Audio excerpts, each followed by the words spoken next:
9, 5, 1. Anyway, hate to be a little drum, but I just, I've been watching a couple of news articles this weekend and last night, and the country's really getting crazier and crazier. So, and I'm saying the same thing in hopes to get people's attention, because we need to have a united middle class. A united and healthy middle class creates a strong America. And you have to listen to who wants that to happen and has ways of making it happen. And then we need to vote people in and vote people out according to their strengths or weaknesses. And it's going to take some time to do, to get finally a handle over our political system, because we have no handle over this. And the founding fathers gave us this. We owe it to them. They weren't perfect people, but and they were elites, but they at least saw that this country, the middle class of this country, needs to run the important issues directed by our politicians. And just like you have a head of a company and you have the crew of a company, if that's not going right in a company, one or the other, that company goes out, right?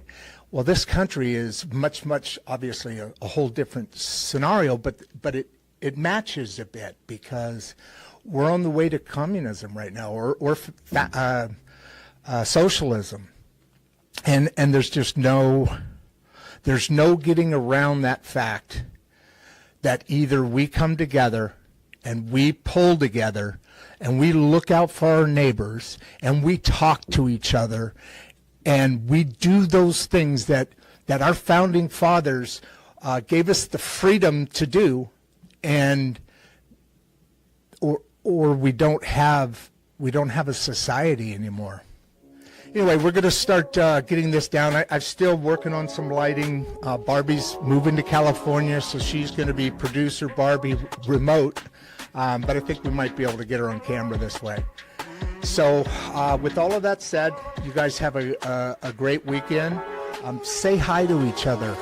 Go out and say hi to somebody. Just wave at them, man. Start that way. Just wave at them. Every time you see them, wave at them if you don't know them. And then you'll see the reaction change, evolve. You'll see the body language evolve. Go out and say hi to a couple of people today. Anyway, love you guys. Thanks for being here. Hi, I'm saying hi today. I'm getting my high end today. How are you folks, man? This is Rod Duff. I'm your host. Obviously, the show's Insights and Straight Talk. And that I was telling our guest today, Rocky, a little bit earlier, about looks like we have 2 or 3 people popping in already. Glad to see you here. Please subscribe and like the show. But I was telling them how that this particular intro video is God, it's a year and a half or so now. It's probably more than that, longer now. But it's funny how some things just still haven't changed, man. In fact, and that's what's so exciting about today's show. There's so much that I'm excited about today's show, and you guys know why, because you read the titles and you read the descriptions, and you guys are so smart about the things that you do. We got, looks like 30 people in already. But if you've been watching the show for any length of time, we talk a lot about leadership, right? Representation or the lack thereof, and how the people making decisions for us do not always seem to represent us. They're not representing us. We talk about how the great middle class needs a real voice, someone who can walk into the rooms where decisions are made and remind leaders what the real life looks like outside the bubble. Today's guest is one of the rare people who can walk through all those doors. We're talking about health and wellness. You and I talk about a lot health and wellness and how much that needs to be adjusted, worked on, improved. AI and diagnostics. I can't wait to fill that one out. A lot a lot of conversations AI here. I really like this whole AI diagnostics thing because I starting to get it all. Community and culture, and that's where it all begins. I mean, you can walk through all these doors and straight into the concourse of leadership from Washington to the local levels. And we all know that's where most politics are done, at the local level. Here's the bridge everyone talks about needing, but very few people ever become that. That's why today matters. The guest joining us is not a one-lane guy. He's not a stay in your corner guy. He's not a pick one career and stick with it kind of guy. Today's guest is a one-man crossover episode between politics, biotech, culture, mentorship, and innovation. A walking Venn diagram of strategy, purpose, and get it done energy. So looking forward to it. Today we welcome Rocky. I blew it, Rocky. Rocky Haag. I told you I'm terrible with names. I have had a lot of people on this show that are smart. I'm not one of them, but I've had a lot of people that are smart and accomplished and full of insight. You know, I love this show, but Rocky's built different. He's built different, man. This is a man who went from knocking on doors and running campaigns to shaping legislation, to speaking on stages, to mentoring young leaders, to now working on the cutting edge of AI diagnostics. And you know what? That's what our entire world is now, cutting edge. The old world is not the AI world. Industrial revolution didn't move at the same speed as the AI and other AI, OI, diagnostics, epigenetics at Protean BioDiagnostics. In the middle of all that he's done, he earned a really good government award, flipped political races that were not supposed to flip, and built a reputation as a strategist who shows up with one mission: win the day. Some of you may wonder, hold on, Rod, hold on. A political strategist ends up helping lead innovation in cancer detection? What makes that a bridge? What makes that bridge what it looks like? But think about this community, our mission, us. Think about that mission, now his bridge. It's exactly why he's here. You see, the older I get, the more I realize this: skills transfer, conviction transfers, leadership transfers, and wisdom travels with you, man. If you can lead people in politics, you can lead people in biotech, right? If you can communicate a vision on a campaign trail, you can communicate a vision inside of a healthcare company. If you can bring a community together, you can build a culture that moves mountains. That is the Rocky Haag story. And that is what makes this show bigger than politics, bigger than diagnostics, and bigger than titles or resumes. This is about mission. When you meet somebody who has spent more than 20 years in both public and private arenas, somebody who has been in the rooms where real decisions are made, somebody who helps underdogs rise, somebody who understands how systems and people and power really work, you don't need to interview them. You need to learn from them. And today, we're going to learn. We're going to learn.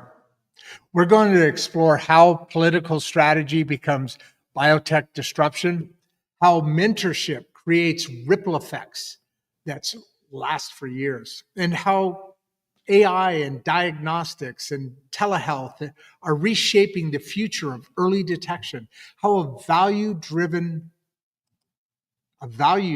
leader operates in a world that's losing its grip on values, and how the purpose and faith and grit can shape a career that looks like 5 careers stacked together seamlessly.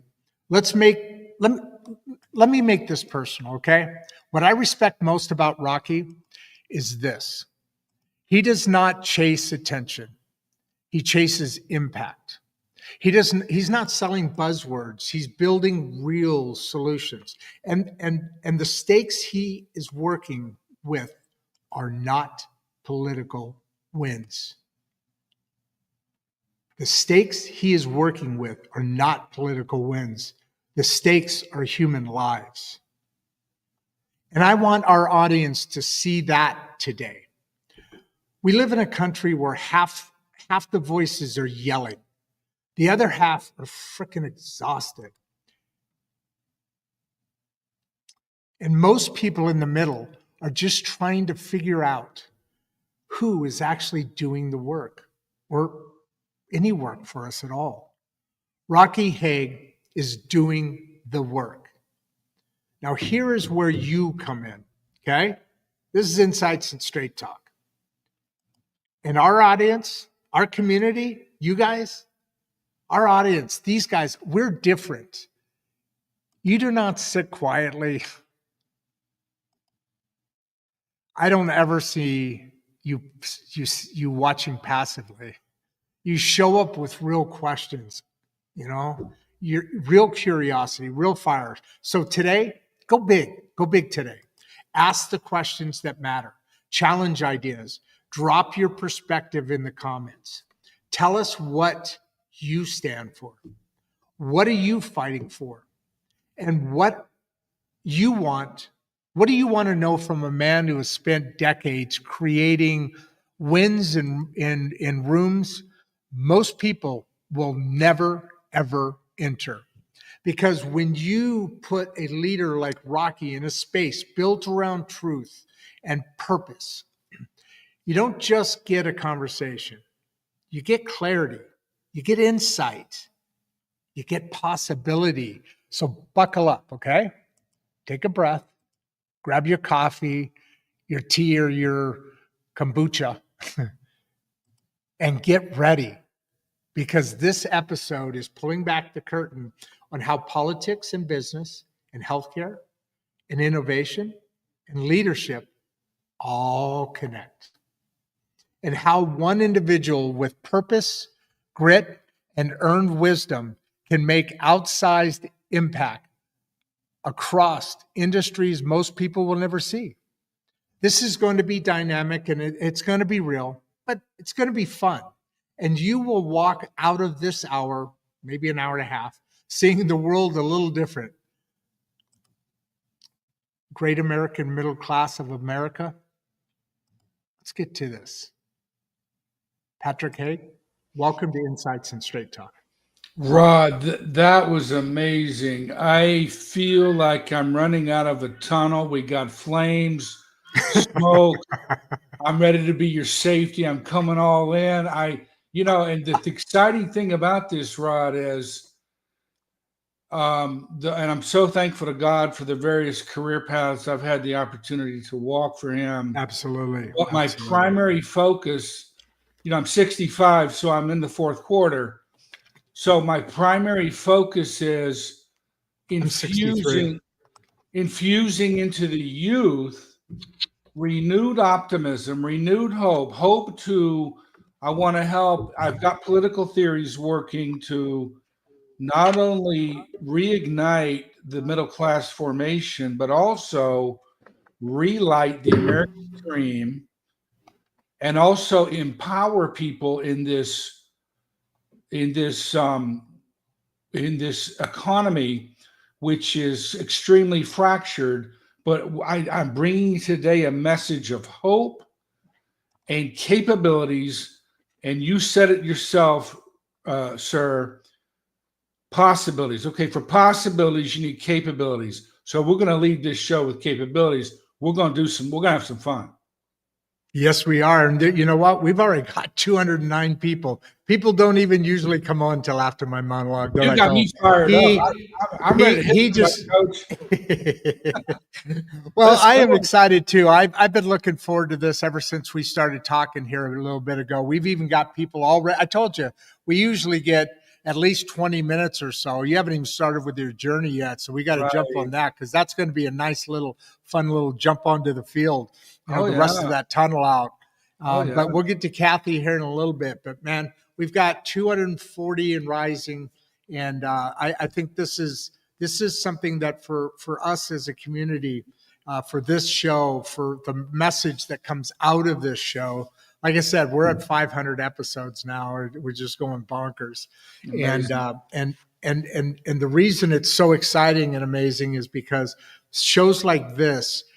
Well, every show fires me up. I get really excited about this because it's like I said, this is now my dream. My producer Barbie and I have been together for decades, and she told me that building the machinery business was for my ego. This is from my love. So this is very easy to get fired up on, and every little thing matters. But how did you? We got here today, and it's an important thing for us. How did you get onto the path that led you to us, which is where you're at now? What's the journey? What made you become you in these different, not being satisfied with? You're 65. You're an AI. That alone just. I'm 63, so I'm with you there, brother. But wow, we've got a bunch more questions coming in. But at the end of the day, here's the thing: what brought you on your path? What brought you here, man? Rod, I'm going to tell you a true story. And guys and gals out there, this is a true story. What got Rocky Head going, I was 4 years old and maybe 7 months. The year is 1964, I believe. And the first image in my brain, Rod and crew, is I have an image. And guess what that image is? It's an image of a young boy in Washington, D.C., saluting the casket of assassinated President Kennedy. It's in my mind. Yeah, The flame. Remember the eternal flame that was lit on that day? I do. And that's my first visual memory as a human. So that led me. My family poured into me too, Rod. My grandfather, especially on my mom's side, at a very young age. This is pre-internet, obviously. So he started getting me encyclopedia updates. He got me all the Founding Fathers series. He got me the World War II series, Time Life. All the magazines started coming to my house. I started reading books and checking them out at age 7 from the local public library. And I love this country so much, and what it has stood for historically, and also God has infused into me, Rod, recently as of September when I started writing on Substack. Please, everybody, check into my Give me your, yeah, send Yeah, it out there. Also, yeah, at the end, Rocky, at the end, towards the end, a while from now, obviously, but you've got a private chat. I forgot to mention this in here. I am going to want you to put your contact information in there oh yeah, because you know how it goes.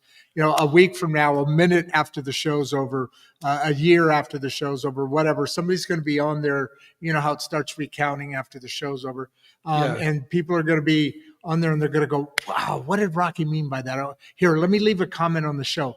It may be a while before anybody sees that, but 15 minutes after the show, if they're emailing you, you're going to get it right now, or whatever your contact is.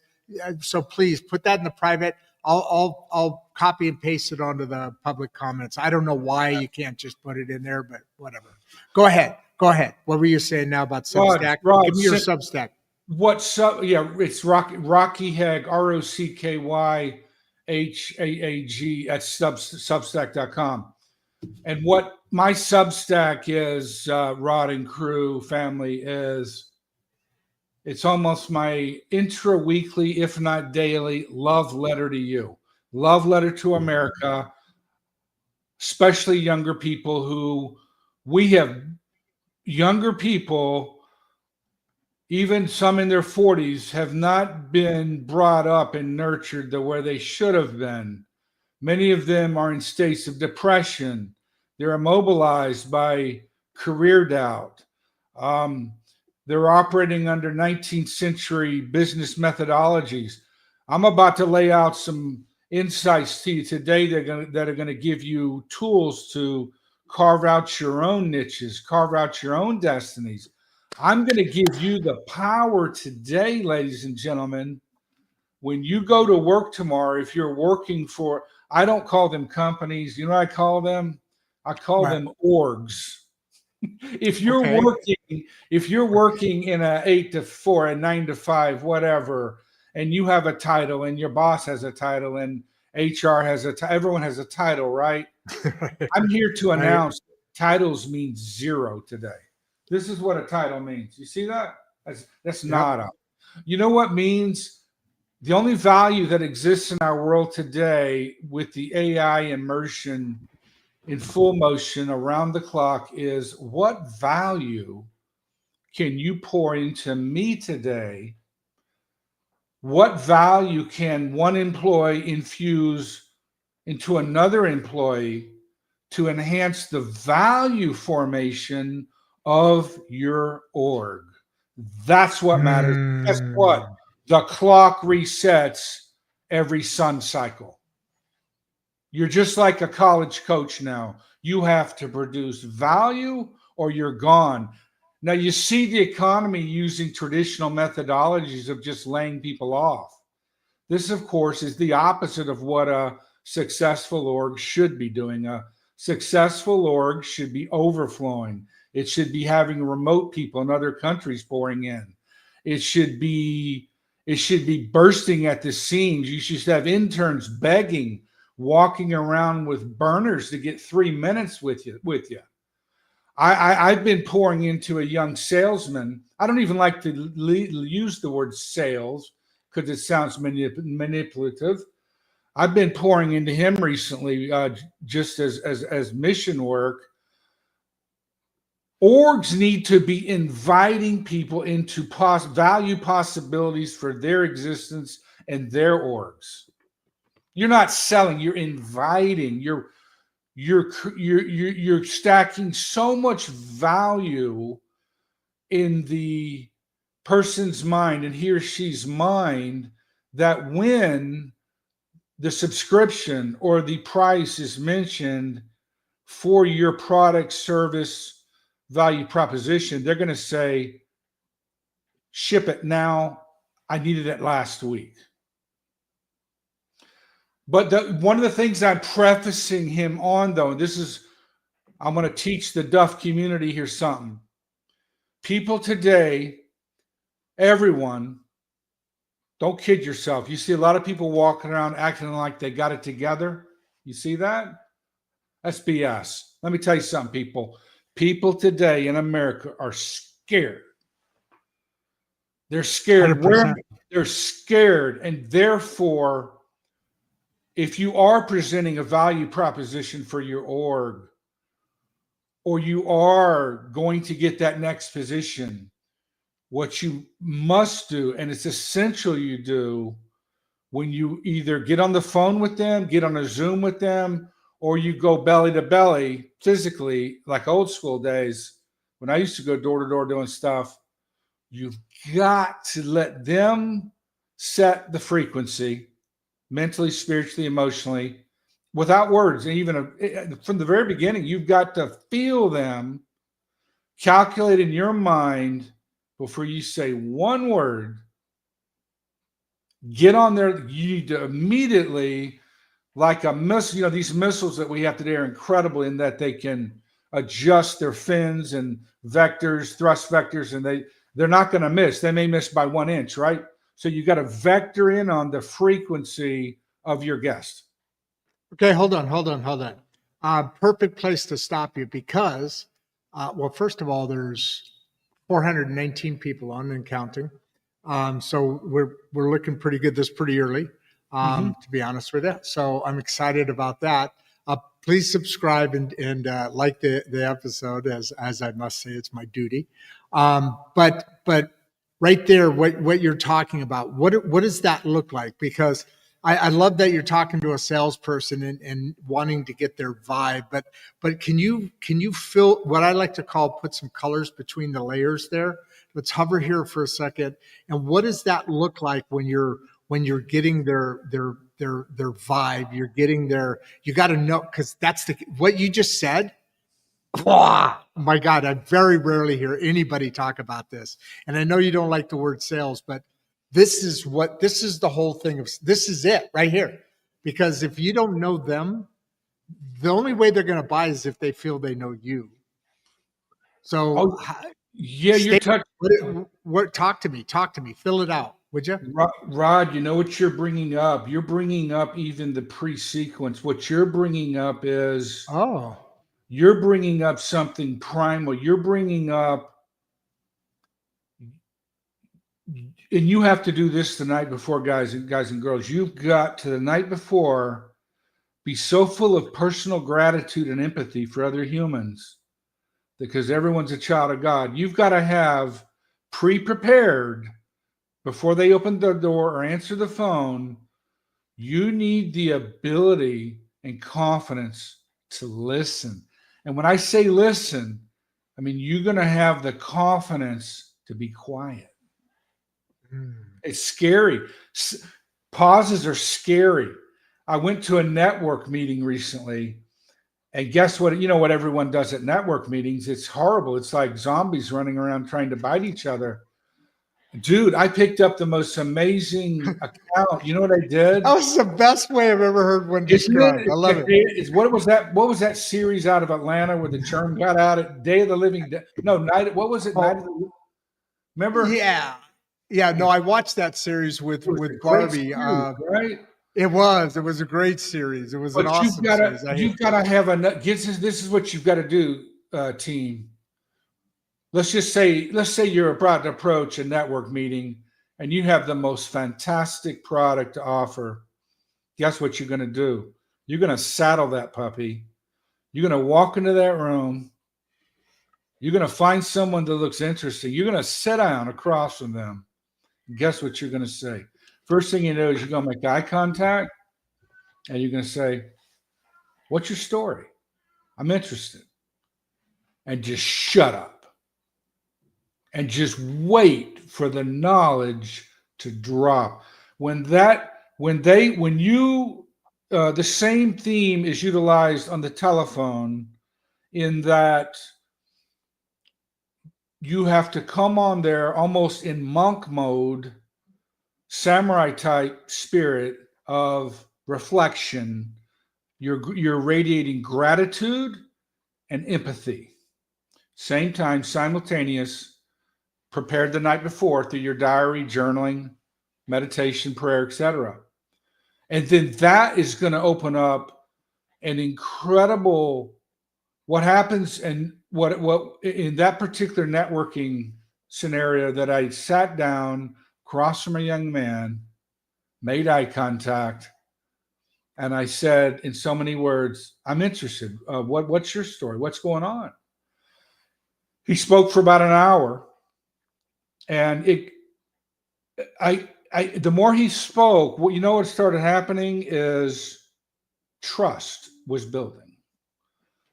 He started trusting and trusting and trusting because I was listening and I was, of course, acknowledging, verbally you have to be responsive, that you are actively listening, that you're mentally taking tabulation. That has led to one of the more remarkable transformations in his business. I just got a phone call from him, this young man. Guess what, guys? He has a company this gentleman is going to be building aircraft in the United States of America. I got a phone call from him the other day. To my surprise, guess what he just got emailed to him? $13 million in purchase orders.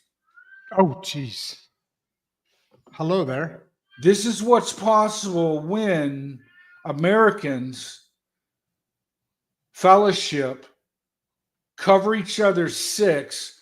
I have a totally different skill set than my young friend does. I'm campaigner creative. He's analytical judgmental. You need all four categories. You put them together. There's nothing that will stop it when you combine all four of those emotions, personalities, those energies, because one checks the other. See?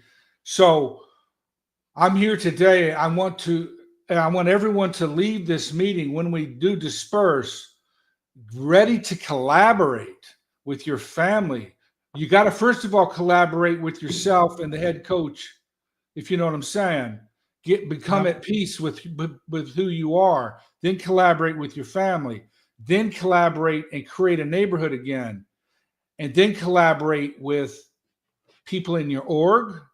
And then start collaborating with, guess what, guys? The competition model is dead. Remember the dinosaurs? That's where competition will lead you. Guess what? You know what the way out is, my brother? Collaboration. Oh man, I knew you were going to say that. Collaboration, infusing. In other words, I shocked my wife the other day.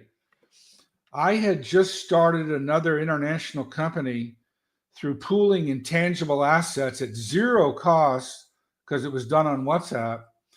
And I got a phone call from someone in Scotland trying to sell me leads for real estate wholesaling. On the call, I was in a good mood. So you know what? I'm gonna put this on speaker because I know it drives my wife crazy. She's opposite me. She's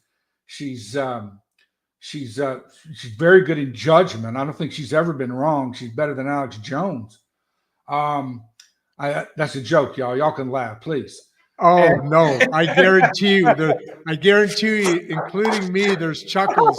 There's chuckles going around the room. The only thing I don't like about this platform is that I'm only getting their typed words. I'm working with a radio station to get like vocal call-ins and that, because that's a much better. You would have heard the chuckles then, I guarantee you. Well, a lot of guys, if not every one of them. I love it. I put the salesperson on my speakerphone in the kitchen loud. And my wife hates it when I'm on the phone anyway, because I do talk loud. I'm sorry. But I'm not sorry. So I put the speakerphone on the kitchen table and I just start listening to this young man pitch me on why his real estate wholesale leads are good. I said, oh, tell me more. Okay, what are y'all doing? Okay, I'm curious. I said, you have a great accent. What is your name? I think his name was something like Atlas. And I said, damn, that's a great name. Where are you from? And he says, I'm from Egypt. And I said, that's awesome. In Egypt, that'd be like, no, his name was, let me correct myself. His name was Ramses. I said, dude, that's like a royal name in Egypt, if I'm correct, if I remember my encyclopedias. He laughed. He's now living in Ireland. Long story short. Wow. Long story short, get this. My new company, which has yet to ship digital products yet out of India, and it's going to do it through an American parent, totally bona fide U.S. server technology, clean, sanitary, made in USA, 100% on our physical servers. Ramses is lined up for me to white label him. So now I have, instead of competing with this young man and saying, no, I don't need your leads, I went into the listening mode. You be curious, y'all. Y'all need to be damn curious about everything all the time. Curiosity will get you, Grant Cardone likes the 10X. Dude, that's old school. I love Grant, but I'm just saying, come on. Get curious about everything. That's what I did with him. And he's going to be one of my first customers. He's going to be, I had not at that point had a distributor in Europe. And see what collaboration is also a new enhanced form of capitalism. we need capitalism to work, right? Yeah, we do. We need to get it reborn. Capitalism is only working right now for the elites who are, well, thank God that one thing I'm very thankful to President Trump about is I do think he stopped America from entering into world government. And now we have an opportunity. That's when we're fellowshipping today. I do have a memo for everyone, though. Are you ready to receive this? Pretend we're a fire base in Vietnam on top of a mountain, and we're low on ammunition. We're surrounded.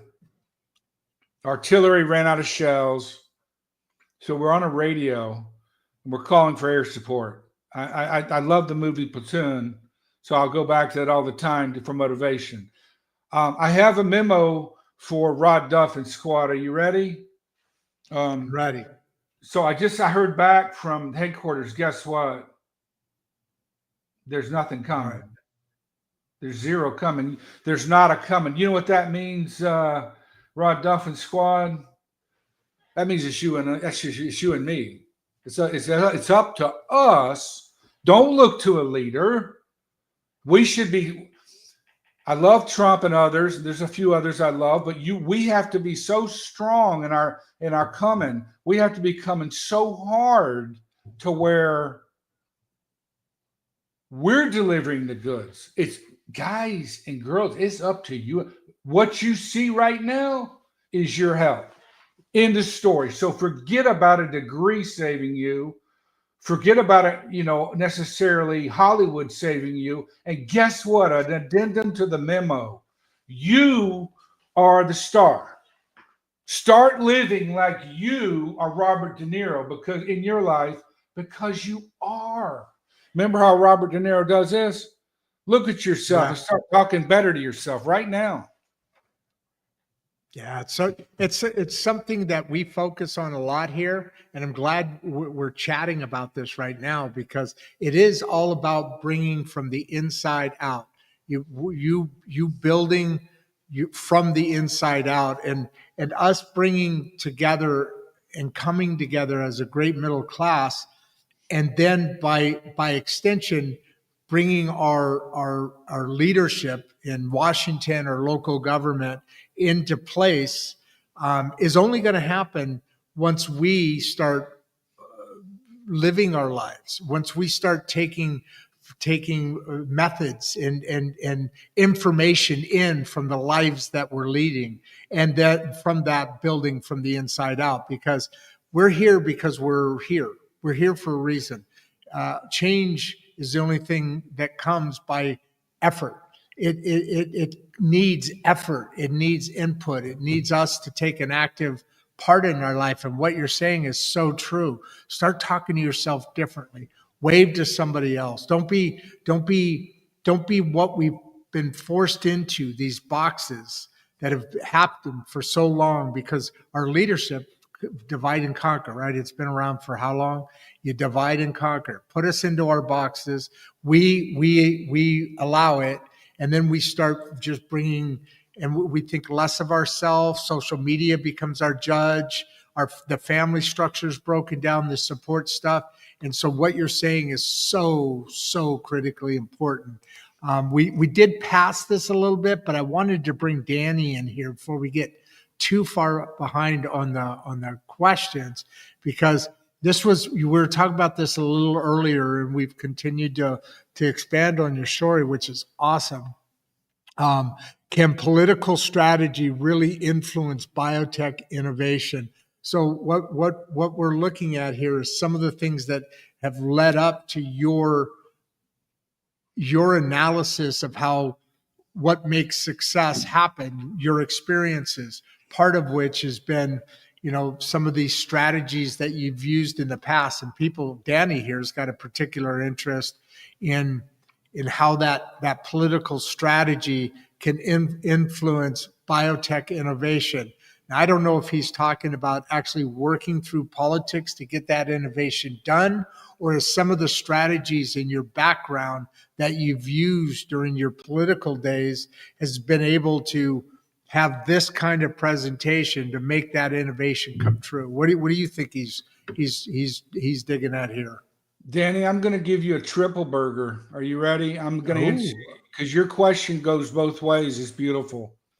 It is a great question. Innovation in health will drive political strategy and political strategy. Well, first of all, yes, political strategy and or political rulemaking legislation initiatives have dramatic effect at the macro level on biotech, medical science product formation. Dramatic.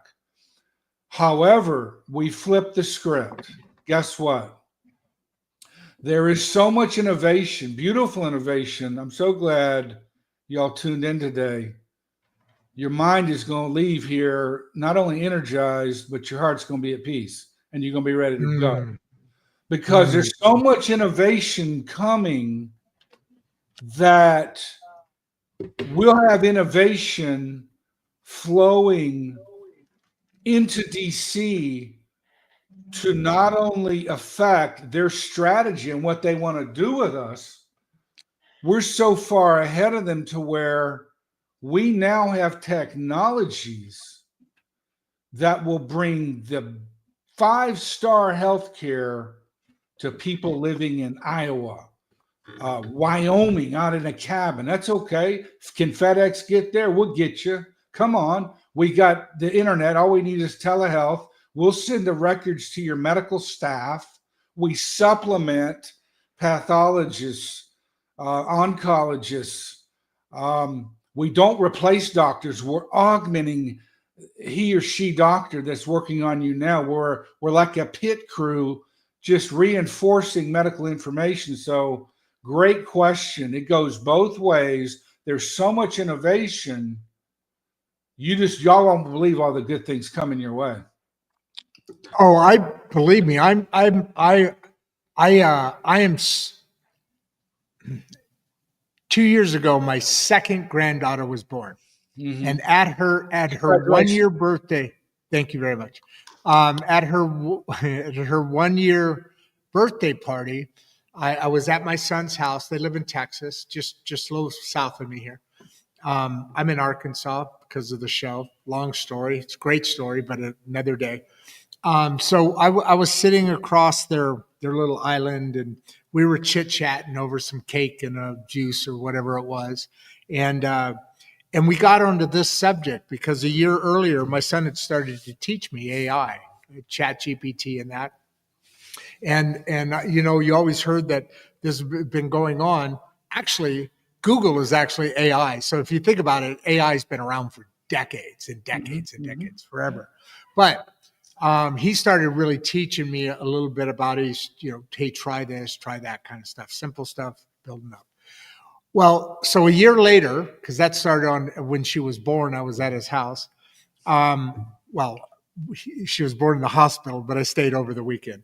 And so while we were there, a year later now, his mother-in-law, his wife's mother, and I were talking, and her whole reaction is roughly our age, right?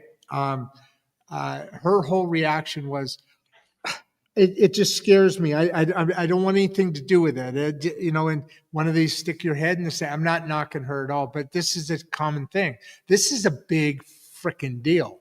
I'm going to say fucking deal. This is a big deal here because it's coming, and it's coming only faster as it comes. And what you're saying here is, I guarantee everybody here is, we don't know what it is, but we know something's happening. What you're saying, all these innovations that are coming at us, they're coming at us, and they're only, they used to say, look at something, for an industry for 50 years, and then you can project how it's going to, if it lasts, goes that 50 years, you get an idea of what 100 years from now will look like, right? And AI, that you can't even really say that. I mean, you're talking about a year, 5 years, and see what that, you can't even imagine where it is. It's like we see what our military has, and we're generations ahead of anybody in the next level, right? as far as our weaponry and technical capabilities and just the way our military is put together. But here's the thing. What we see is actually a couple generations behind what they're already developed or working on. AI is kind of that thing. And that's why there's so much interest in this, 400 and some odd people on this show, like locked in, because this is AI changing everything. And when you say, hey, just wait, there's some stuff happening with telehealth and diagnostics and AI. Like this question here, I wanted to lead up to Kathy's here. How do you see AI shaping the future of healthcare diagnostics? I should have put it up about 3 minutes before you said that last comment, because you're right there. You're saying, dude, there's some stuff coming that is going to blow your mind. And can you kind of tip into that, lean into that a little bit for Kathy here? Yeah, let's back up, Kathy. Great question. I'll get right to it. I wanted to get to your point just for a second on the issue of AI. I want everybody to take a breath for a minute and think for a minute. Pretend you had not heard of AI for today, okay? Okay. When my goal today is to infuse so much enthusiasm about AI into each of y'all's personal life, personal now, that's one-on-one. That's for you, Kathy, to just ask the question. I want you to become so intermeshed with AI and analog. I want everyone here to start buying physical books at your used bookstore, build up your analog information stockpile, combine them, but by the time you leave this show here today, you will well, not only will you be middle class, you're going to be the boss. Thank you. And okay, Kathy, great question. Look, AI is so powerful in that what it does is enhances the discovery, the detection, the diagnostics, the treatments, and the research trials. Let's talk about cancer for a moment. That because I'm currently working with several AI cancer diagnostic firms. Word gets around, you start having fun. Who's counting, right? They just all want to come in and get some. So what's happening is, think about Thomas Edison, right? God bless him. How many times did he have to work to get an electric bulb? Like 200 or something? 1,000. Failure after failure after failure. Well, guess what? With AI, it greatly reduces the time loop for success. And so what AI is doing as you and I speak, in fact, what it's doing is, okay, this is the way I want the team to think today. I want you to get a Chat GTP 5 or your favorite AI account. I want you to start pouring into it your diary, your thoughts, your goals every day, and just learning from it. And also, I want you to I like that idea. I want you to. So when you're saying that, you're writing a diary. So I use Chat GPT 5. Today I'm going to do, like they call it, journaling, right? The old journaling, and because we do a lot of mental health on this show, so I'm connecting with you right now. But as I journal so I'm going to create a new project, right, or homework, and I'm going to call it journaling. And so every morning when I get up, I'm going to go to besides the other things I do, I'm going to say, what does that look like? I'm going to say, so today I thought this, that, this. What do you think? Because you're talking now, right? That's the concept? Is that what you're talking about? Or am I wrong? No, you're exactly spot on. I actually, I'm going to be real raw with you. Sometimes I argue with Chat GTP. I have. I'll detect some BS in some of its political language. And I've actually, and y'all, seriously, I once told ChatGPT-5, would you stop talking like a corporate attorney? I did, y'all. And guess what? It got in line. You're the boss, guys and girls. Come on now. Yeah. You got to train these tools. Ooh. Hey, do you have a community in ChatGPT or AI or automation? Do you have any? You're slightly ahead of me. I'm just using they possibly exist. Somebody can chime in, but I'm just simply using the ChatGPT as an augmentation to my analog and regular YouTube information compilations. But let me I don't use Google anymore. I Google anymore. I use ChatGPT. Well, I use Google for restaurants, right? Yeah. Well, that's a good one. If I need a sandwich. But Kathy, let me close this out to you about AI and diagnostics. And this is going to really excite your mind. There's a company in Orlando working on a cancer screening diagnostic product. It's about to launch. It's going to replace the pap smear experience. Did you hear me? You don't have to worry much longer about going to some doctor that he or she that you may not know. You're going to be able to use a urine-based module. You can do it at home or in an office, mail it back, FedEx it back to the laboratory for AI analysis. So you know how terrible pap smears are invasive for women. It's not fair. It's invasive. They may have had a negative experience with a pap smear. So this is just, y'all, this is just ice cube one of a glass we're going to fill up today as far as what's going to be happening within weeks of my announcement. Wow. So there's something going on right now that's just going to take the cap off of one of the silos, the many that are coming in front of us is where you're alluding to. You know, let me lay something. You want me to go ahead and give you dessert right now? Sure. Can you get a vote on who wants dessert right now? I'm hungry. I want some key lime pie right now. Love key lime. Love it. I predict this in love and confidence that within 5 years, the human cancer experience will be as simple as taking care of as getting your car's oil changed every 6 months if you're using synthetic.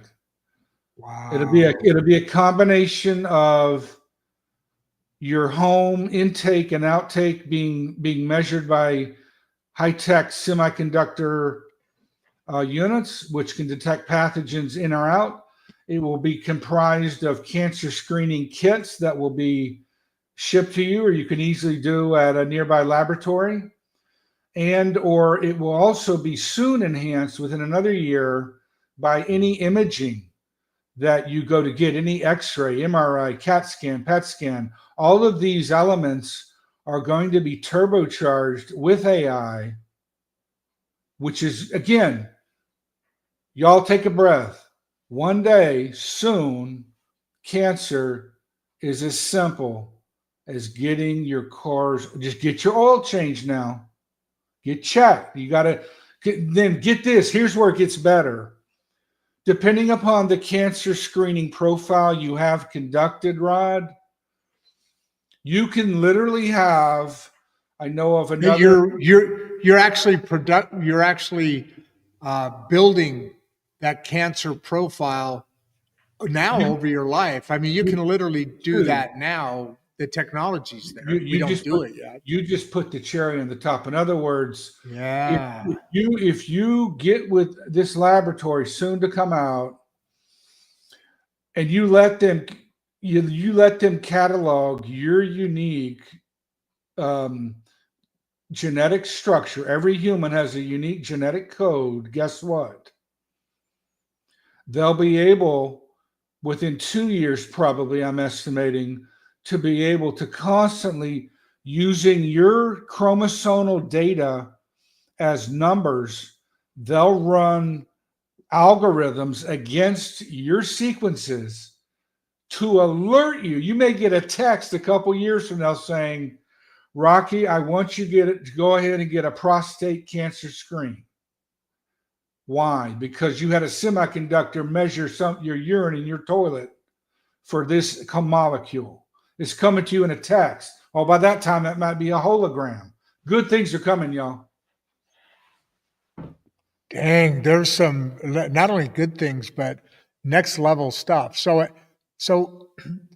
in these innovations, just these innovations that you're talking about right now, which are going to create something else, which will create something else. You're old enough. You remember Perel commercial, and so on and so on and so on, and and the woman's face was plastered all over the screen.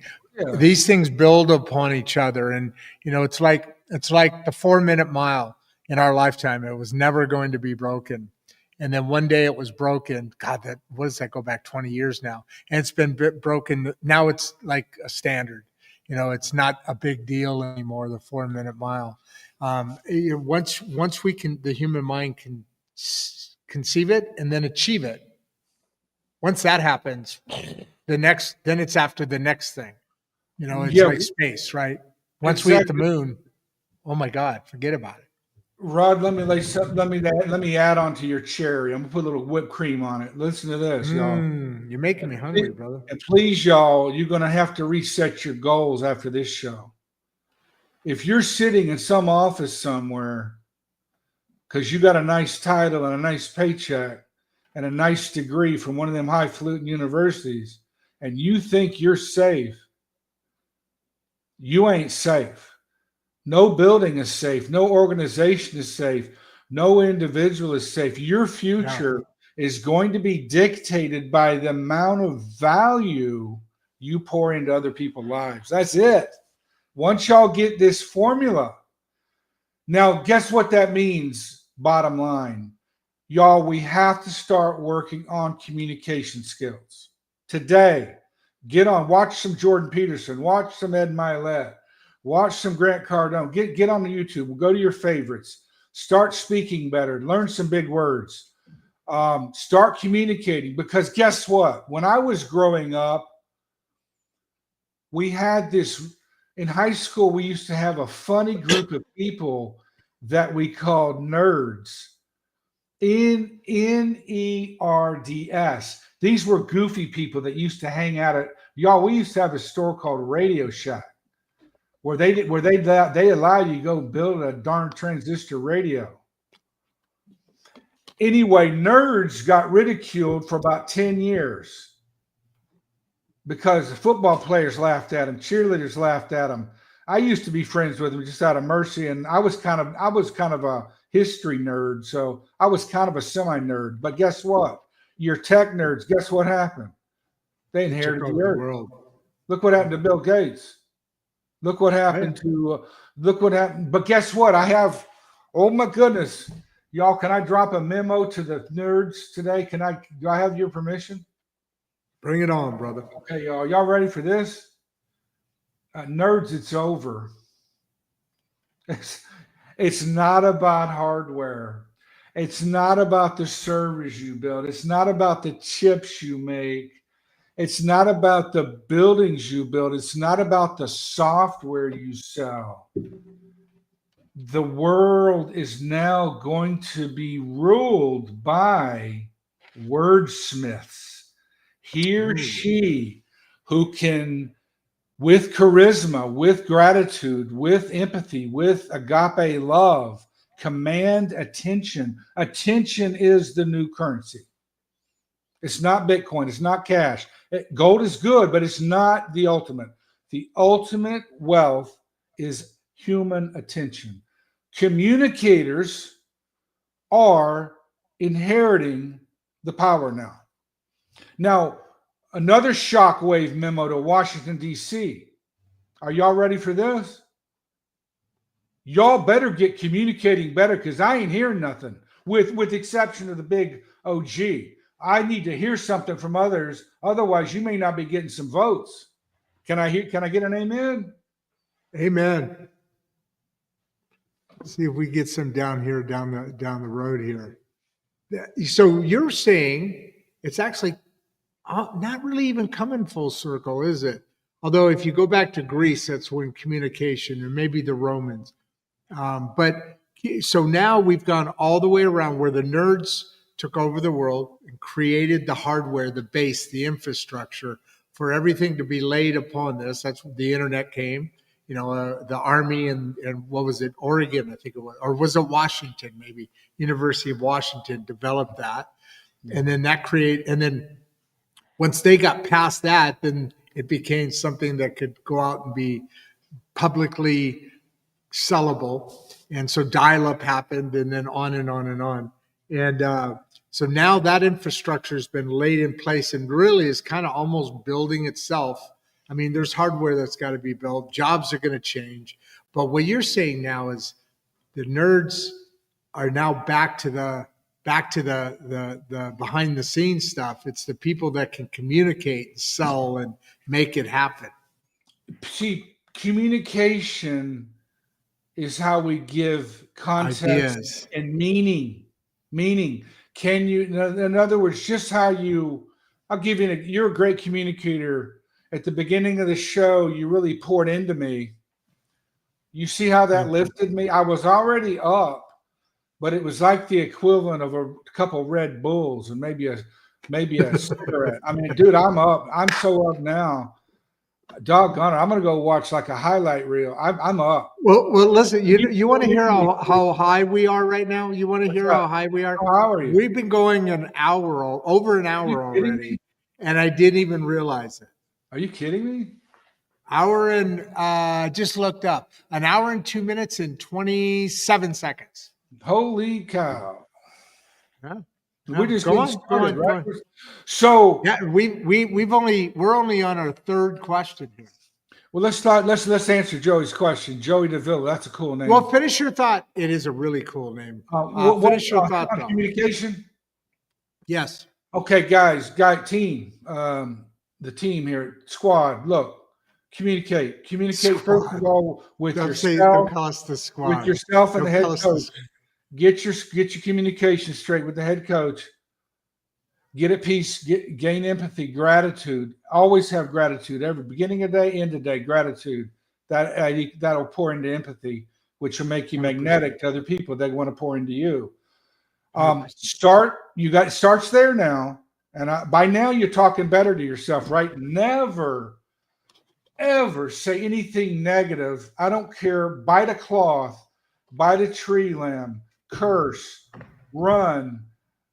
Do not. And I got this from the late great, early, beautiful young man, died in his 40s, unfortunately, from cancer. Trevor Moawad, who wrote a book that changed my life called Getting to Neutral. Y'all, get on Amazon, get hit. But he wrote 2 books, beautiful.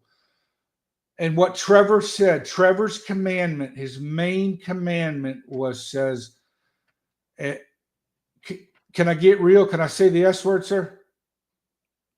Shit, yeah. I just wanted to ask. I don't know. Okay, this is what Trevor. I mean, hey, no, I wouldn't want to throw bombs back and forth, but hell, this is live. I said something earlier. I was concerned I was going to offend you, but I threw it out anyway. You're good. I don't normally use a lot of this S language, but what Trevor says, y'all listen to this, please. Memo this, record this, write this down physically somewhere. I don't care where you're at. If you got to post it, write it down. Listen to this. Never personally say negative shit out loud. Now you can think it. You can think it because that gives you time to process. Do not verbalize it. Trevor puts in his book that if you verbalize negative language against yourself or even the weather or even any event, do not emote that to words. Trevor says in his book, Getting to Neutral, you increase the negativity by like 4 Delta, like 4,000, just crazy. Do not emote negative language. If you're a coach, do not allow players to say anything negative. If you're a teacher, cut that negative. If you're trying to pour into a student who's saying, I'm not this, I'm not that, eliminate that negative language. Get them to go to neutral. Where if you can get to neutral, y'all, in your decision-making process, guess what? Comes back to a word that Duff laid on us earlier called possibility. If you can get to neutral, guess what? The past is not predictive. You know what that means? Throw the damn ball. They may be open. Yeah, I love that. It's that same thing. It's kind of like what you throw out in the world is what comes back to you. You've got vibrations. We're a frequency. We're a living being. You know, what do they say? Your brain or your body has enough energy to power a small town for a week or a house for a month, whatever that story is. But it's so true. And all these things come back to now what you're saying. If you're saying that negative thing out loud, it's one thing to think it. You want to get past that. But if you can get to neutral and just be neutral, now you can bring in all that needs to be brought in without being blocked. Let me ask you this, and I've been looking at this question while we've been talking. You wanted to get to Joey's question here, your favorite name here, but I kept it here because does it? I'm just curious. Does it build on each other? Let me read the question and then come back and ask you what I'm actually asking you. Okay, Rocky? So when I look at Joey here, what's the biggest challenge blending tech with public service? So I get the whole tech. That's what's coming, and that's what's going to be the worker bee for all of us. And the ones who are going to lead are the ones that can tell the story. But the only way to tell a story is to be able to come across authentic. I'm connecting dots here. Come across authentic, because the only way you can sell something is if people believe you, and if you're authentic, then they're going to believe you. And so now the storytellers who are authentic, who are believable, are the ones that are going to be now ruling the world. Let's say now. With public service, I've noticed that a little bit in between your faith, your public service, and all these things that you build in mentoringship, young leaders. Does that add to that aura of yourself, so to speak? That if I use weird words sometimes, but when you're becoming authentic, now your tech is the underground, the framework, the base of everything as we move forward. It certainly basically is, but it will be for sure. Now you add public service to this. Is this making? Am I tying this together right? What he's bringing on, or am I missing the point here, Rocky? Joey, you've got a very deep question here, whether you realize it or not. Well, first of all, on the surface, let me answer. You have a surface question, and then I'm gonna peel back something very deep that you may have not realized. You may have, I'm not sure. The answer to your broad question is, I'm sorry, Duff. You had a point you wanted to express before the question. No, I had done that. All I was saying is am I reading this right? Because of what you were talking about, needing the storytellers are the ones inheriting the earth now. Yes. And the nerds made that all happen with IT. Yeah. But my question is blending that tech, okay, and then coming in with the story of public service. Does that public service go towards making you more authentic? So now more of a story. I mean, how are we combining that? I'm trying to mix that together. Yeah, I see where you're going. Yes, and the answer is yes. In other words, but there's a dynamic I have to lay. There's a part B which I'll bring in. There is a tremendous opportunity. My public service career, God knows what he's doing, y'all. Do not second guess your head coach. Yeah. My career has perfectly forged the proper communication spirit animal to help others flourish in this new American New World. Because as a public servant, I was always focused on service, not me. I had to sit here on the phone for hours getting Okay, cursed here you go. by people that didn't Okay. like me because I'm serving them. They poured into me. You know what they said at the end? Thank you for listening, even though they had cursed at me and called me bad things for an hour. It was my job to receive their emotion. So what by the time I rolled up into the tech space, and it doesn't make any sense, right? That someone with an arts and humanities background, I do have an MBA, but I'm primarily a communicator, arts, humanities, big student of history. Even every day I'm studying history. What am I doing in AI technology? Well, guess what? I'm helping dominate in the area of communications because my whole life, my granddaddy had me from age 6, 7 up, pouring through encyclopedias. Every month they bring out a new one. He would buy the new edition. It was expensive then. It was like $200 back then. I'd just pour over them things, just looking at all the diagrams. So this is where y'all got to be. Y'all got to start going after information as if it was free money. And you need to go after information like it's food that you can't get enough of.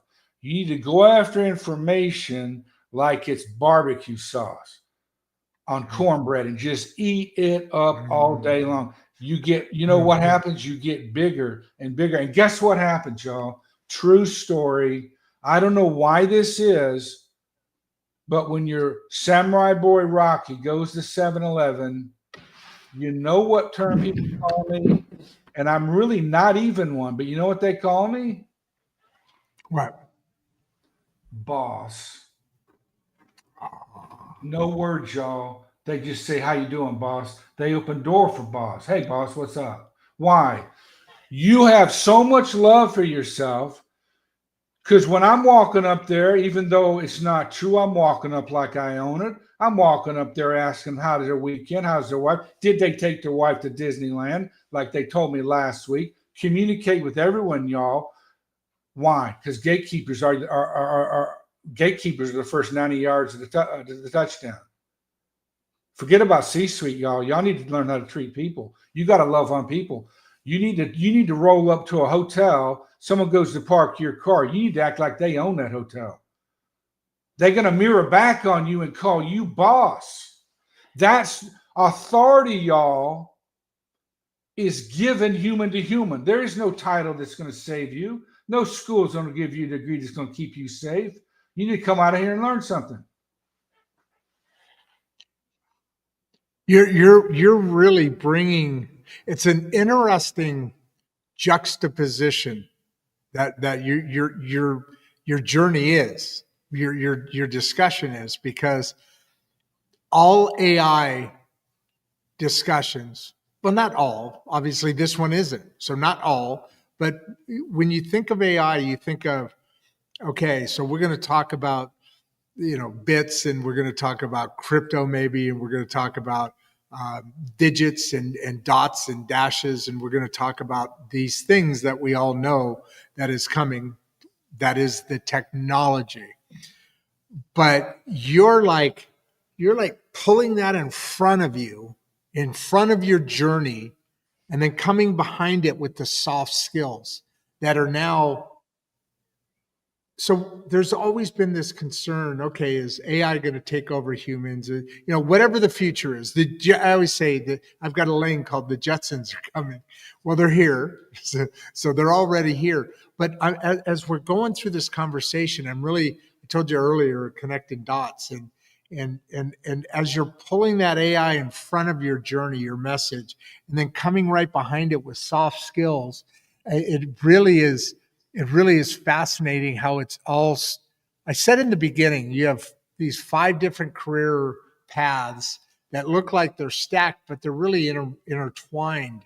And I knew that and seeing what you were talking about, but now I'm hearing it and feeling it and seeing, that vision, like here, like Cody.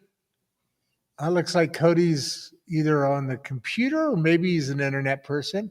But do you think now, and that's why I brought this one up right now because of what you said. Cody's got a couple of questions here in a row. But do you think grassroots skills are underutilized in health innovation? Because and the reason some of these questions were scaring me earlier on, but as you and I talk more through this message, I'm going back and going, my God, I always talk about how smart these freaking people in the audience are, but they're obviously seeing more of this than I'm just now catching up to. And this grassroots. So in other words, we're back to that grassroots skills, inner ability to communicate with people. You just said it. Be able to talk to somebody, in a way that if they're opening the door, then they know that they should be, they're that important, that they're the one opening that door. You flip-flop things a little bit. I always say, wave hi to somebody, say hi to somebody, come together. That's important. That's very important. Yes, I agree with you. This is a very powerful question, Cody. And to answer your question, absolutely yes. And because when you say grassroots skills to me, what that means in my mind is field knowledge, real knowledge, tactical knowledge of a region, a neighborhood. I'll give you a perfect example where the United States of America fumbled during COVID. When COVID first hit, y'all, there were doctors in the field that when it hit, see, doctors, there are a lot of men and women doctors out there that are healers. And there's some that have not sold out to the evil orgs. We do have correct. We do have some evil orgs out there, y'all. I'll mention a few before you leave, so you can be praying for their repentance. Cody, this is a great question. 100% yes. Doctors, shortly after COVID hit, had noticed very healing therapeutics effects of ivermectin, zinc, vitamin D, y'all. Vitamin C was helping enhance people's lives and COVID response, and also hydroxychloroquine. And guess what happened, y'all? Y'all know what happened. The Fauci cabal. Yeah. We do have evil in this world, y'all. We can't be naive. We have to be smart, girls and guy bosses. We got to collaborate. And we got to point it out in love. We got to point it out. People need to repent. But we had doctors in America pointing the way to enhancing the COVID response. And they were not only not listened to, y'all. Y'all know this because you were on Facebook too. Guess what happened? They got erased. They took away their Facebooks. They took away their Twitters. They took away their YouTubes. Why? Because the evil org, there are evil orgs in government and in certain industries that are in operation for themselves, for their own Swiss bank accounts. They're not for the middle class necessarily. If it hadn't been for President Trump, we'd be eating bugs. We wouldn't even have any cars. Thank you, President Trump. Anyway, great question. 100% yes. We need to be more sensitive to the field. Now, this is where AI, let me put a little AI on this, Cody. AI and the next generation of semiconductor glass coming out is going to work in conjunction. And what you're going to have soon is that grassroots skills data. What you're saying there essentially is data from the field not hitting the knowledge base. Yes, it is not, but soon it will be. So it's just a matter of really the system kind of there's going to be a lot of this in this for a while. The system's catching up to what the new realities are, and that's why these conversations are Well, so important. Coach, can I lay something on you? Bring it on. And let me lay this is from the heart, y'all. I'm a little bit ahead of myself, but you've got to think ahead. And right now, as I speak, we have people in power, and that could be in the health industry, the defense industry, and the education industry, and the consumer industry. And guess what they're doing, y'all? They're hanging on, saying, "Oh my God, everyone has the information now. What are we going to do for relevance?" That's why please go to my Substack, read my article on my theory of relevance. This will supplant the theory of relativity. No insult to my homeboy Einstein, but the theory of relevance is going to push the scientists on out of the way. And so there will be a time with AI and these new chips where where good information will be irreversibly transmitted to you, either on your cell phone or to your hologram or to a sensor on your body. But here's what I want to lay on you right now, Coach, is something. Stop believing everything you hear from people that are established. I don't care what your brand name is. I don't care if you have 18 buildings in your organization. So what? Guess what? Rocky Samurai Boy is curious as a cat. I'm going to study up on you. I'm going to know you. I'm going to know your market. And if you're not careful, your people may love on me and come on over to my people. Because the future belongs to those who can pour more value and gain attention and reflecting love from the other human. And this is happening now, y'all. This is why I don't know how many people are with us, but when they get fortified with this knowledge. About a little over 400, same amount. We're floating right around 415, 420. I don't know where they live. They're going to go into the office the next day. They may shock HR. They may shock the CEO. They may shock the director of communications. You know why?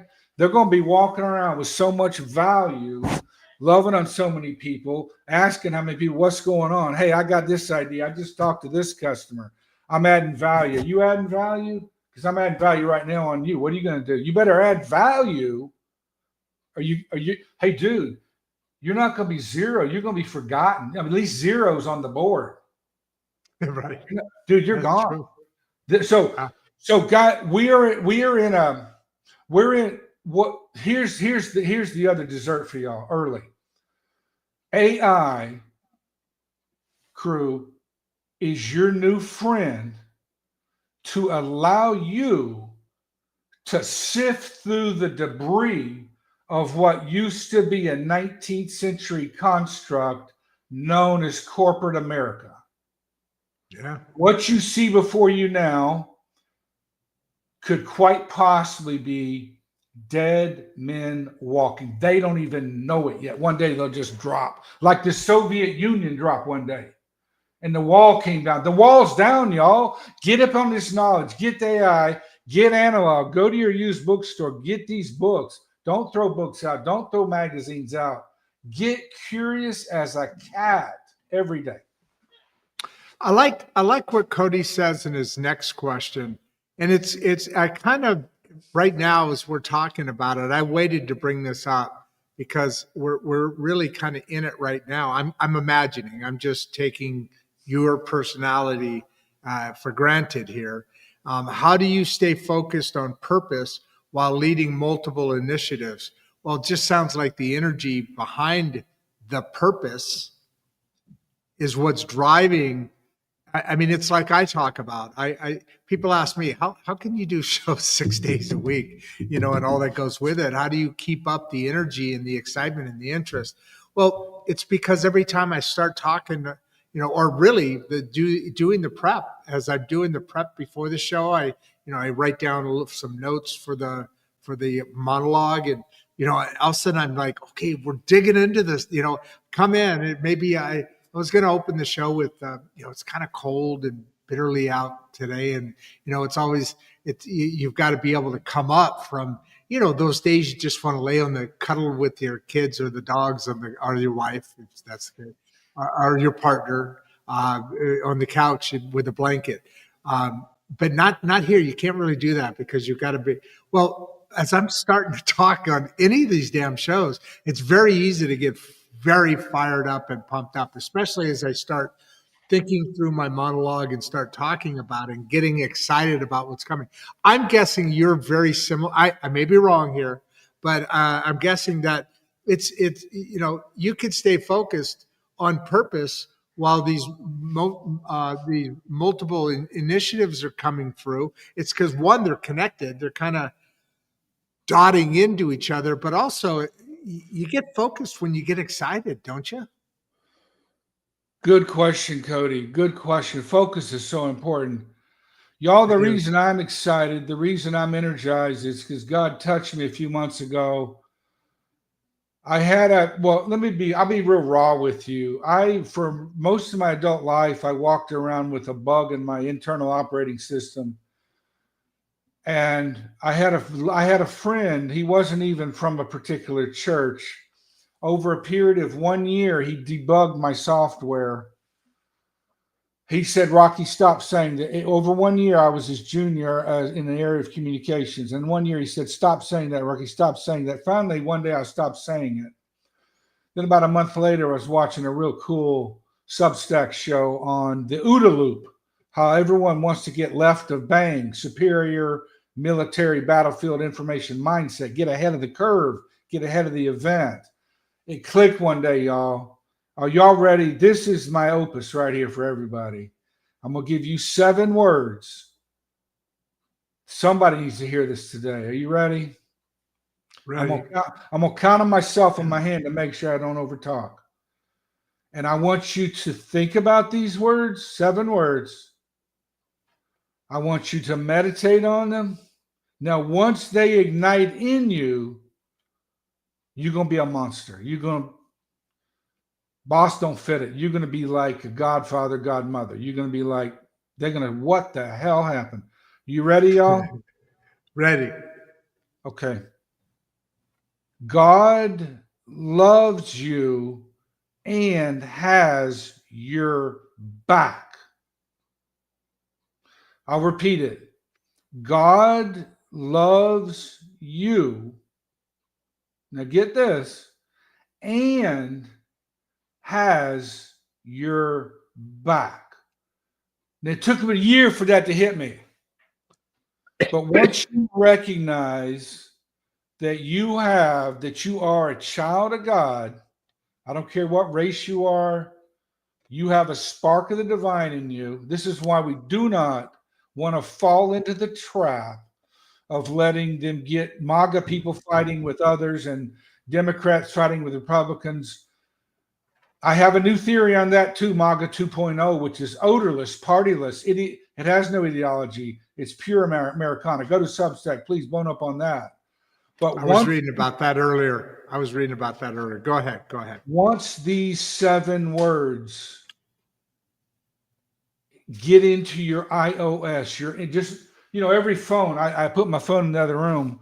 Every phone has an internal operating system, y'all. You have an internal operating system. You don't have to tell yourself to breathe, do you? You don't have to tell your heartbeat. Your eyes blink, right? That's an internal operating system. Once you recognize, see, the schools have lied to y'all.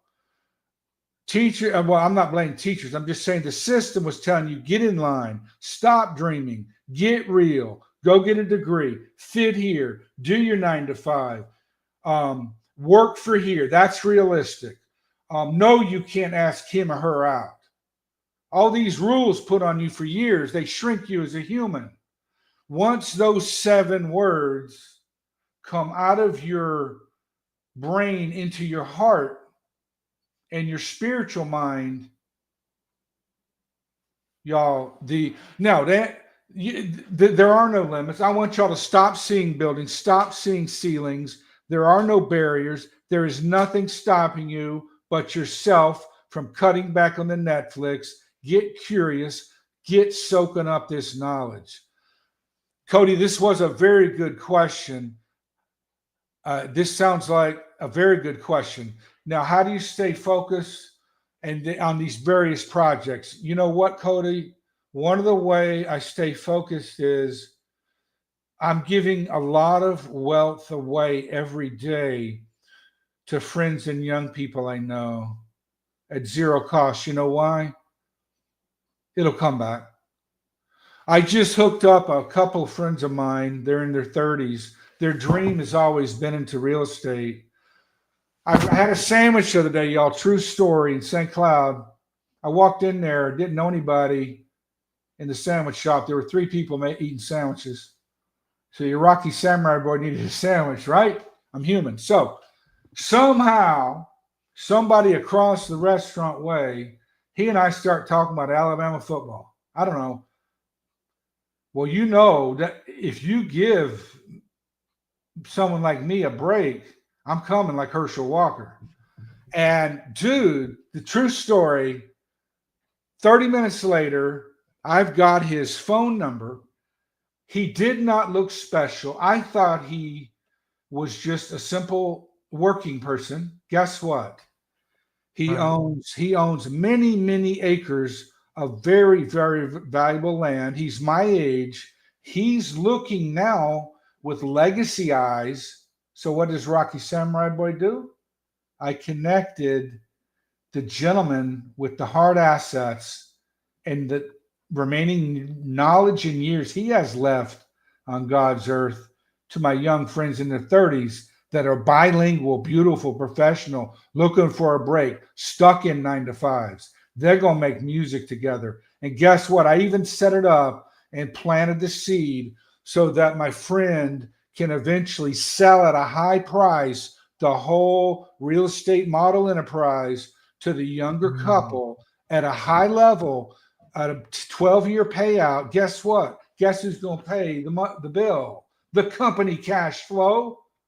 You see what intangible creation can do, y'all? I don't want to hear excuses. You don't have money. You have intangibles, connections. I walk in there not knowing anybody. I walk out with a name and phone number. Put those intangibles together. You talk about American middle class, y'all. That's just the beginning. Y'all don't be satisfied being middle nothing. You know what I'm saying? That's just like the next thing we really need to work on now is getting a neighborhood back together.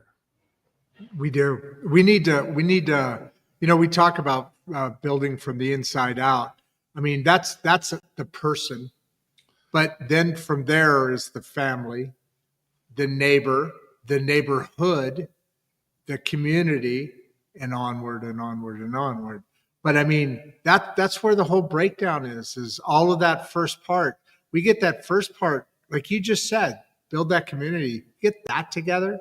Then it starts becoming its own mechanism, its own energy source, because now you're feeding off of each other and you're like-minded. And I guarantee you, everybody in your neighborhood, more or less, there may be an exception here or there, but my God, I don't care what color or religion or whatever you are.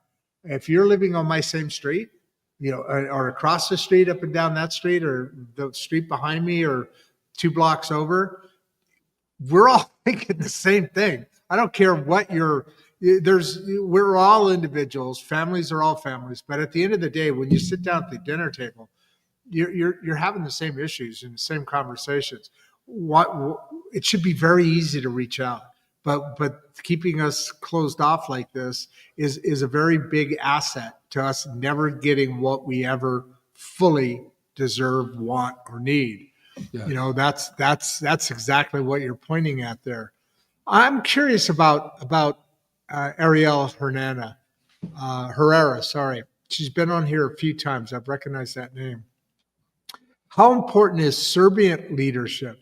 So servant leadership, this is a term I'm not familiar with, and I usually do a lot of investigating. So somebody's really digging into what you're talking about here, unless I'm wrong, because it makes sense. Servant leadership in high-tech industries. The whole world is changing. Help us out with this, Rocky. Ariel, beautiful name. Great question. Servant leadership. Ariel, you hit it right there, girl. You got it. Servant leadership equals everything. Yeah. I The like only it. way, okay, the only What does way, it look like? Talk what to it me. look- What does it okay, look like? what a servant leader looks like is, because this is why people call me boss walking into 7-Eleven. Why? Because I'm opening the door for them. Because I have an attitude of service toward every human being, because that's what God commanded me to do, is love my neighbor as myself. So Authentic. as a leader, you're gonna be kept a leader by serving everybody you touch or talk to. They will feel they'll feel the lift of you pouring into them on a continuous positive flywheel. Once you get into motion, Ariel, in your company, you got maybe you start with your team. Maybe you're in HR. Maybe you're in communications. Start with your little inner office squad. Get love and empathy, gratitude flowing back and forth. Open ideas. There are no wrong ideas. Failure is good. Get to something that works. Once you get to clicking, if you're the CEO, you need to do it real quick, because CEOs are really going to be like, the lifespan of a CEO, y'all, is going to be quite tenuous. It's going to be very similar to that of being a coach in the SEC. You've got maybe 1 or 2 games. Come on. So serve. Look what Jesus did, y'all. Remember when he washed the feet? Remember what Peter did? Peter fought that, didn't he? What happened? Oh, Peter wanted a whole bath. You got to wash each other's feet, figuratively, mentally. Y'all, and do this, please. If y'all see somebody at the street corner asking for money, give them a $5. Come on now. They could be in need. Yes, there are some scammers out there. But what breaks my heart is we've got billions for these damn wars, and I got some brother or sister needing some groceries. So break them off a 5 in love. Tell them God told me to do it. Go on with yourself. Get a protein bar, get a milkshake, and be fortified. I love Right? that. We've only got a couple of more questions here, and they're kind of developing around the same theme that we're talking about here. Oh, but Kobe's got a good one. That's exactly why it's Oh kind of my, taking the last question up another level, and oh my, yes. I'm loving this. Why don't you read Kobe's question, because I know you're as excited Kobe, as I am. you got a cool name too, man. Kobe He Omanaka. does. That's a badass name. It's Kobe's a a really badass name badass. to begin with. I You like got, look at his look, man. He's got a great yeah, look going on. you got some shoes to come on up in. You got some shots to hit. You ready for this, Kobe? What's the most effective way to drive culture change in organizations? I love the question, Kobe. Let me help you rephrase it in today's world. I want Kobe to be thinking in terms of culture creation. You see the Yeah. shift? You Okay. see Yep. the shift? When you say the word drive, that is a domineering word. That belongs in the 19th century with the colonialists. That involves with the slaveholders, people wanting to put other people down.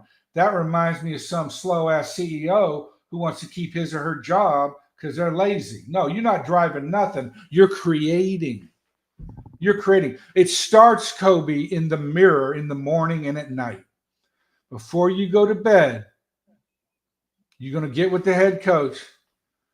Thank you, God, that you love me and have my back. That means everything. That means your child can run in the field with joy. Guess what? Kobe turns into a satellite radiating. There were portions of the Bible, y'all go back and read it. Literally, this happened. If you believe in the record, where people would have been around Jesus or some of the prophets that would glow, y'all, physically from being around that energy. Kobe, that's what you're going to become. You're going to have so much enthusiasm, quiet, so much love, empathy, gratitude to put onto people that you're going to create a new Kobe. Kobe can't can't help, just like Rod poured on me early in the show. By the time I got on here, I felt so good. I felt like streaking down the street. Now, y'all, what that means is back in the 70s, we went crazy when gasoline got expensive, so people would run naked in public. I almost felt like streaking. That good, y'all, and that's crazy, right? But Cody, you're going to become so magnetic. You're going to have an effective glow. Now, what if any corporate leadership is listening, hit me up. Go to my Substack. I'm giving 90% of my wealth generation ideas out at zero cost. Why? Because that's what God wants us to pour into ourselves, especially our younger people or older people who need a second wind, who might have just been laid off. They need to hear this word that God loves them, has their back, and it's time for them to rise. Every evening in the mirror, Kobe, I'm sorry, you're looking and you're saying, thank you, Lord, and I love me too. By God, Kobe, you love yourself, son. Look out. They're going to call you boss when you go to 7-Eleven. So you want to create, Kobe.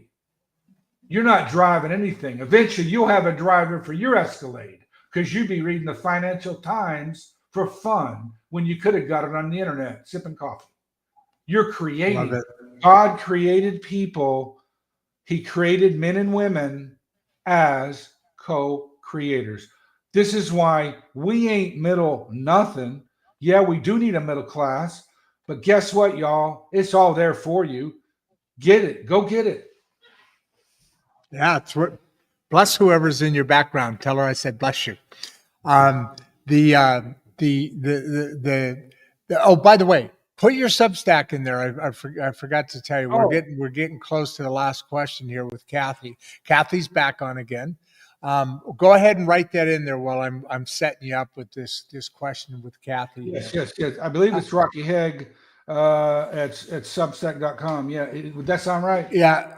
It does sound exactly right. Mine, ours is Insights Straight Talk Substack. Hold on, let me look at it. Make sure it's.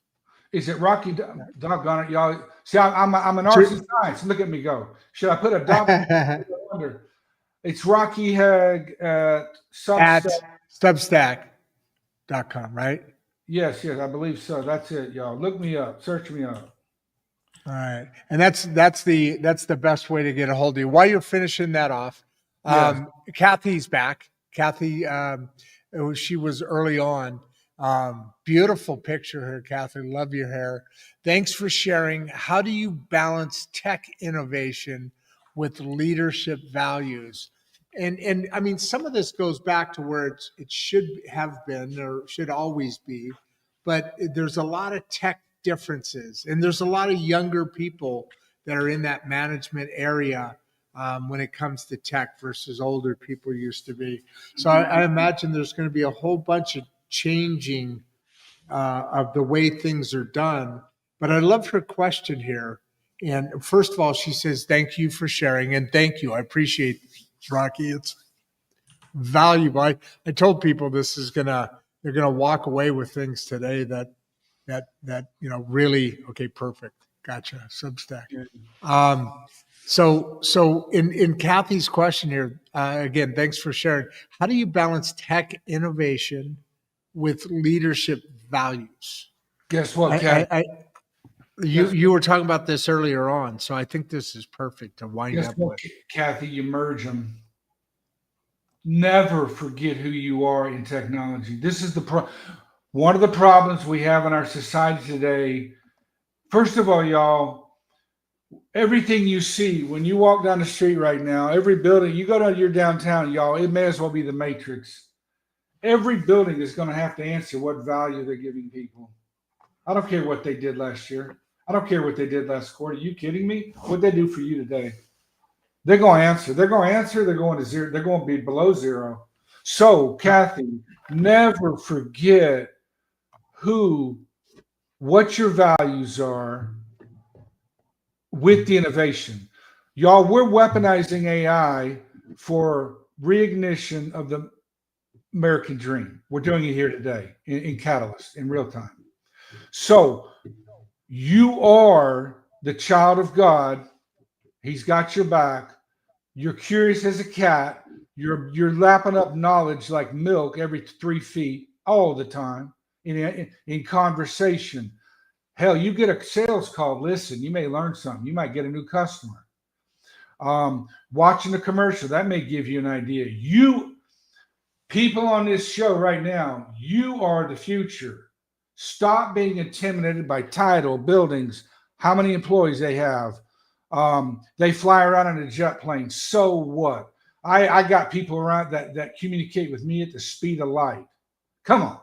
So stay who you are, Kathy. Your values are everything. The problem we have in America today is we do have some evil ass corporations with AI, some of them fighting wars now, making money off of killing people.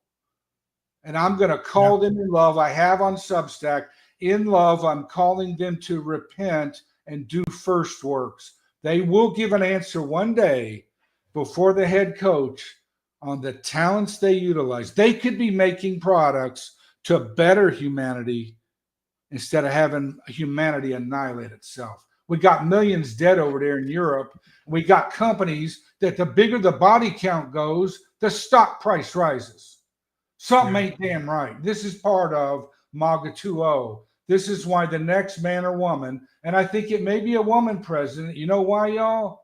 Because women have built into them, in my mind, God beautifully designed women to, at some point, when a line is crossed, guess what? It's go time.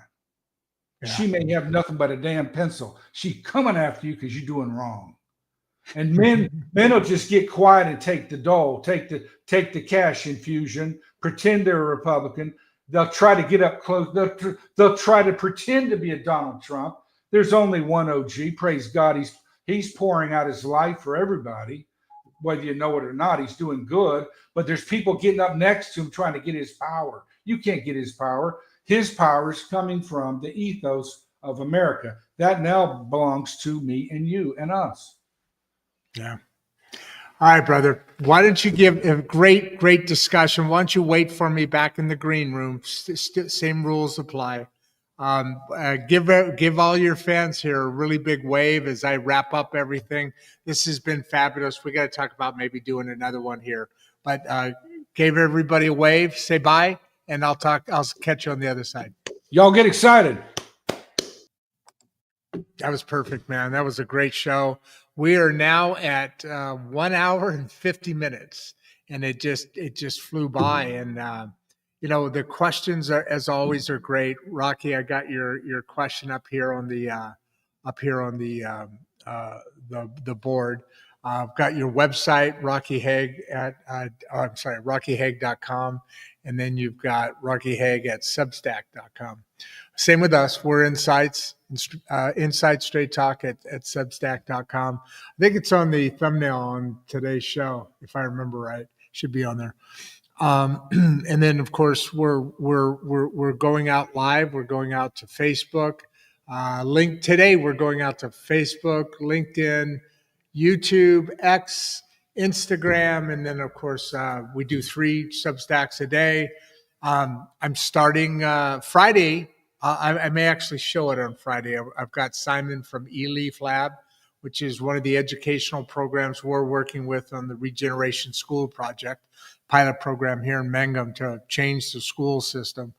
It's a really important work, and it came out of Emma Lynn and Grandpa Rod on Saturdays. That show we do, as you guys know, my 16-year-old granddaughter. She's the first granddaughter, Rocky. I told you about the second granddaughter who's came 14 years later. But Emma does the show with me on Saturdays. We've done 10, 12 episodes, I think now.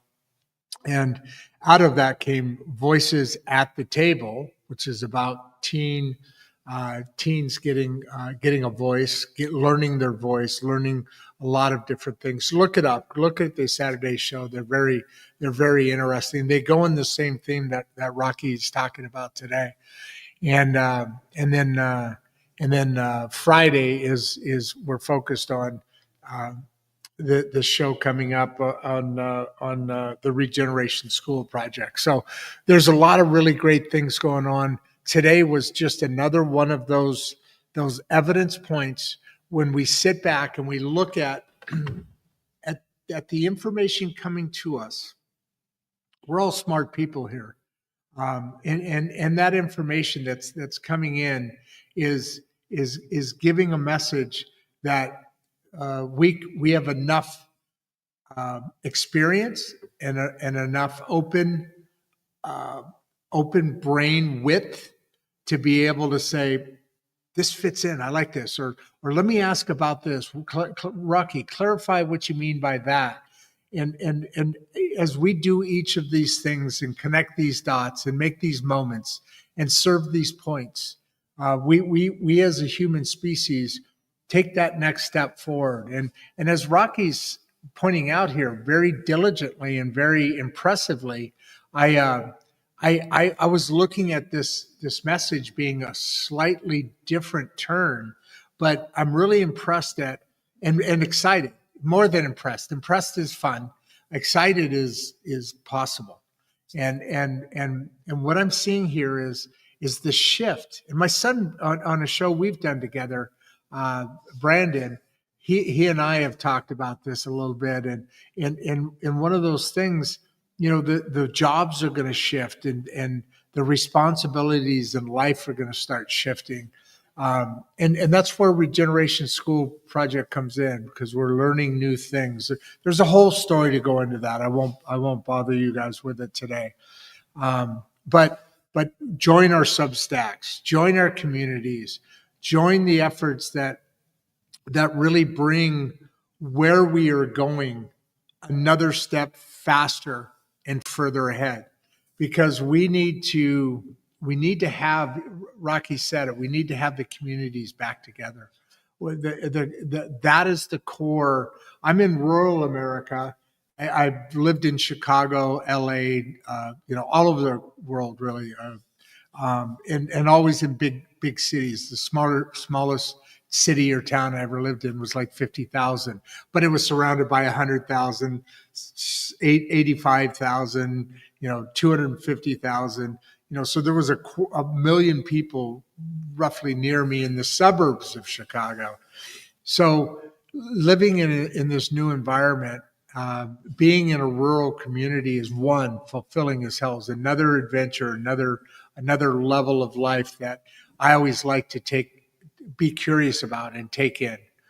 But what it also does is it gets you to see, what's going on at a base level and be able to start here. We join this community because it's small enough to be manageable, this pilot program here, but it's also enough to be able to be scalable across the country. One community, one conversation at a time. As always, I ask you to wait until the end. Right after the outro video, I try and do something goofy, and then I'll say bye to Rocky, and we'll get ready for tomorrow's next show. It's going to be an interesting show tomorrow. So with that, I am your host of Insights and Straight Talk. My name is Rod Duff, and don't you forget it. As always, I love to be here, but at the moment.